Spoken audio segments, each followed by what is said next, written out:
तो क्या अब आप खुलेआम सुप्रीम कोर्ट को, चीफ जस्टिस को गाली देंगे और आप पे कंटेम्प्ट ऑफ कोर्ट की धारा नहीं लगेगी?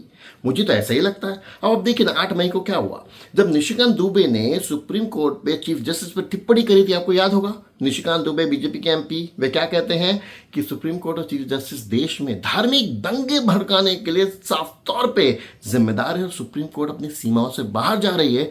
तो 8 मई को सीजे खन्ना इस पे कहते हैं कि आपने सचमुच गैर जिम्मेदार कमेंट तो किया है एक एमपी होते हुए, लेकिन मुझे पूरा विश्वास है कि सुप्रीम कोर्ट इतना नाजुक नहीं है कि फूल की पत्तियों की तरह बिखर जाए। जी हाँ, ये मेरे शब्द नहीं है, सुप्रीम कोर्ट कह रहा है कि फूल की पत्तियों की तरह बिखर जाए। और हमें पूरा पूरा विश्वास है कि देश की जनता, नागरिक हमारे अंदर बेहतर विश्वास रखते हैं और इन सब बातों में नहीं आएंगे। लेकिन इसी के ठीक विपरीत 2020 में Prashant Bhushan senior Supreme Court lawyer हैं, जिनके ऊपर ₹1 का फाइन लगा था। और उसमें मजे की बात क्या है, आज की जो सीजीआई है ना, सीजीआई BR गवई, उस वक्त उस बेंच का हिस्सा थे।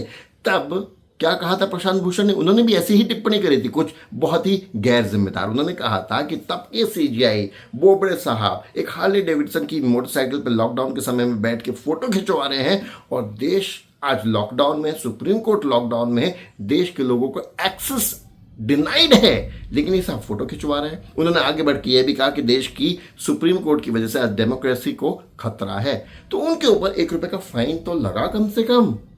लेकिन आज सीजे खन्ना ने तो साफ साफ कह दिया कि कोई फाइन की जरूरत नहीं। अब आप बताइए, अब निशिकांत दुबे की जगह राहुल गांधी होते, आप और मैं होते, और देश के आज हजारों लोग उठ के सुप्रीम कोर्ट को ठीक यही कहें कि आप धार्मिक युद्ध भड़काने के लिए जिम्मेदार हैं और आप अपनी सीमा से बाहर जा रहे हैं, तो क्या सुप्रीम कोर्ट सबको नजरअंदाज कर देगी?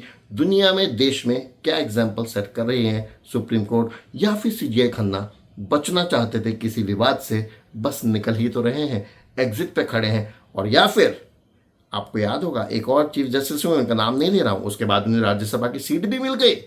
क्या ये उस तरह का प्रकरण शुरू हो गया है कि विवाद में मत पड़ो, खास तौर से डायरेक्ट टकराव विद एनी बीजेपी लीडर मत करिए, बाद में कुछ अच्छा पुरस्कार मिल सकता है? सोचिए जरा।